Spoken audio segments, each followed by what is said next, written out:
찬송가 446장, 통일찬송가 500장 찬양하겠습니다. 주 음성 외에는 446장 찬양하겠습니다.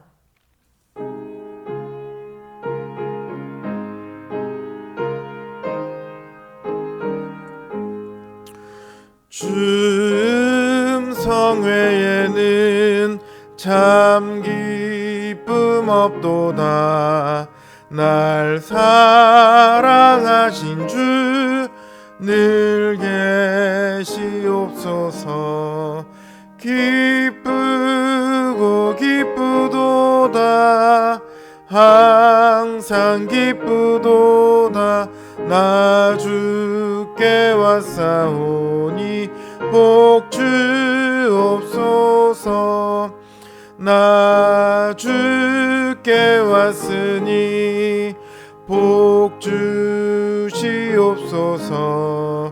주 함께 계시면 큰 시험이네. 기쁘고 기쁘도다. 항상 기쁘도다. 나 주께 왔사오니 복 주옵소서. 길 떠나가시면 내 생명 헛되네. 기쁘나 슬플 때 늘 계시옵소서. 기쁘고 기쁘도다. 항상 기쁘도다. 나 주께 왔사오니 복 주옵소서. 그 귀한 언약을 이루어 주시고 주 명령 따를 때 늘 계시옵소서. 기쁘고 기쁘도다. 항상 기쁘도다. 나 주께 왔사오니 복 주옵소서.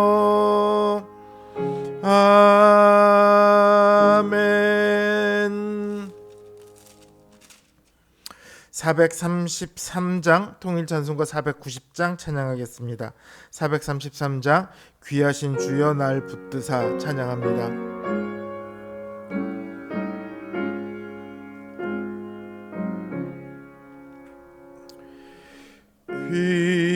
귀하신 주여 날 붙드사 주께로 날마다 더 가까이 저 하늘 나라 나 올라가 구주의 품 안에 늘 안기어 영생의 복 받기 원합니다.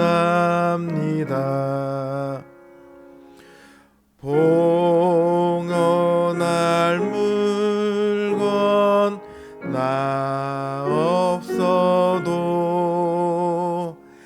날마다 주께로 더 가까이 내 죄를 주께 다고하니 주님의 보혈로 날 씻으사 눈보다 더 희게 하옵소서.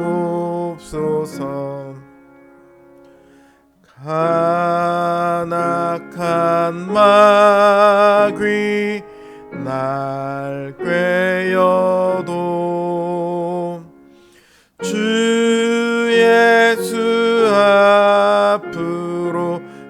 더 가까이 이 세상 속한 그 허영심 도주한 생각을 다 버리니 정결한 맘 내게 늘 주소서. 이 세상 내가 살 동안에 주께로 날마다 더 가까이 저 배는 천국 나 들어가 한없는 복락을 다 얻도록 풍성하는 예를 주옵소서. 아멘. 기도합니다. 주님, 이 시간 주님의 약속과 주님의 복을 믿고 이 자리에 나옵니다. 우리의 힘으로 우리의 뜻대로 살아가는 인생이 아니라 주님의 말씀을 따라 주님의 힘과 주님의 권능으로 이 땅을 살아가는 삶이기를 원합니다. 비록 우리의 연약함으로 우리의 죄악됨으로 여전히 우리 가운데 죄를 행하는 것이 많이 있고 하나님의 말씀에 순종하지 못하는 것이 많이 있고 우리 삶 가운데 하나님의 영광이 드러나지 못하는 일이 많이 있지만 그러나 주님, 그럼에도 우리가 더욱더 주님을 닮아 주님의 성품과 주님의 사랑이 우리 삶 가운데 나타나기를 원합니다. 주님, 우리의 삶을 주관하여 주시옵소서. 우리에게 은혜를 베푸사 우리의 삶이 하나님을 기쁘시게 하는 삶이 되며 사람들에게 하나님의 영광을 보여주는 삶이 되게 하여 주시옵소서. 우리의 연약함을 주께서 아시오니 그 모든 어려움에서 우리를 건지시고 그 모든 괴로움에서 또한 우리를 지켜주시옵소서. 이 시간 주님 앞에 기도의 제목을 들고 나옵니다. 주님, 우리의 기도를 들으시고 그 선하신 뜻대로 응답하여 주시옵소서. 예수님의 이름으로 기도드립니다. 아멘. 하나님 주신 말씀 역대하 8장 1절에서 11절 말씀입니다. 역대하 8장 1절에서 11절 말씀입니다. 제 성경 기준으로 구약 성경 665면에 있습니다. 역대하 8장 1절에서 11절 말씀 제가 받들어 읽겠습니다.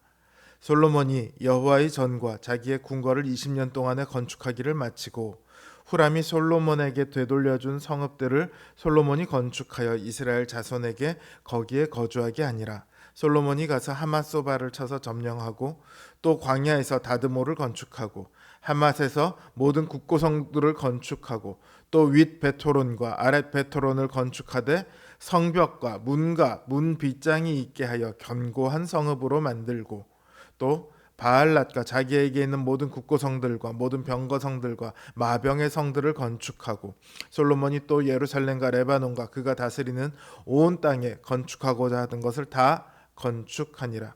이스라엘이 아닌 헷 족속과 아모리 족속과 브리스 족속과 히위 족속과 여부스 족속에 남아있는 모든 자 곧 이스라엘 자손이 다 멸하지 않았으므로 그 땅에 남아있는 그들의 자손들을 솔로몬이 역군으로 삼아 오늘에 이르렀으되 오직 이스라엘 자손은 솔로몬이 노예로 삼아 일을 시키지 아니하였으니 그들은 군사와 지휘관의 우두머리들과 그의 병거와 마병의 지휘관들이 됨이라.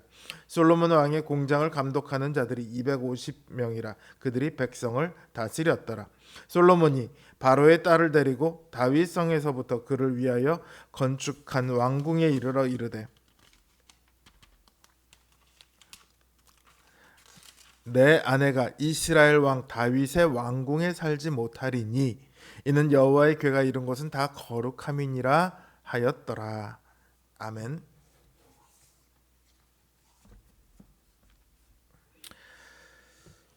솔로몬의 시대에 이스라엘은 그 영토를 확장하며 영향력을 발휘합니다.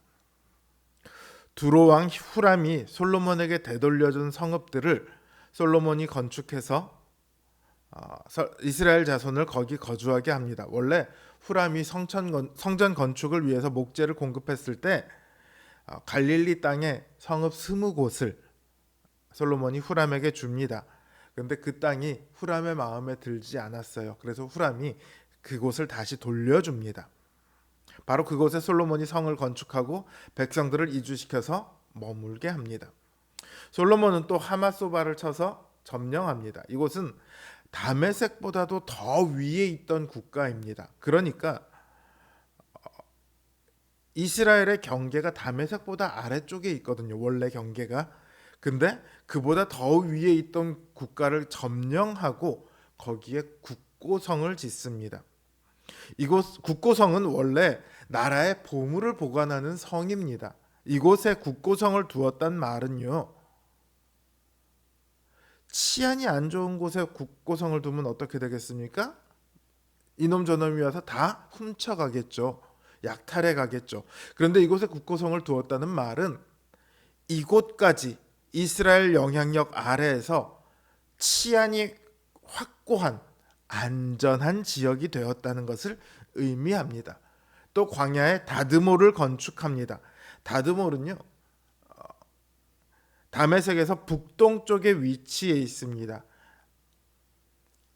아까 하맛이 다메섹으로부터 위쪽에 있다고 하면, 북쪽에 있다고 하면, 이 다드몰은 이 다메섹으로부터 한 요쯤 되는 북동쪽에 위치하고 있어요. 그러니까 광야에다가 성읍을 건설할 일이 뭐가 있겠냐마는 그만큼 지경이 넓어져 있는 거죠. 이스라엘의 영향력이 그만큼 북쪽이나 북동쪽으로 원래의 이스라엘의 가나안 땅의 영토에 비해서 한참이나 넓어졌습니다. 또 윗 베토론과 아랫 베토론을 건축합니다. 이 성들을 매우 견고한 성으로 만들어요.